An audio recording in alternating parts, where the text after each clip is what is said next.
A Missouri woman pleads guilty to cyber-stalking a victim in western Kansas. Jacob Albrock explains exactly what happened and what you should know if something like this happens to you. It's the story that's new at 5. Rachel, the case involves some violent threats. It all started through a video game platform. The Justice Department says in 2022, the victim in Ulysses noticed an underage relative had received messages on a Roblox account. Reportedly came from a 24-year-old man named Chris. The victim blocked the messages, and the FBI traced it back to a woman named Julianne Grace Willis in Independence, Missouri. Investigators say then Willis began harassing the victim through phone calls, texts, and social media messages with threats to rape and kill the victim and murder their family.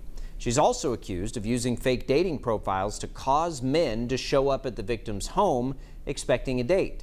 She also messaged the victim's family and job. Willis pleaded guilty to cyberstalking and will be sentenced in November. If you're ever the target of cyberstalking, a few steps you can take. First, tell that person never to contact you again in an email or a message that you could then take a screenshot of or use as evidence. Next, report that behavior to the site or service where the messages are happening, like this case that started on Roblox. If they continue to message you, call police. And remember, not to post information online like what your social media profile might be, so that doesn't help someone identify where you live, work, or go to school. Mike?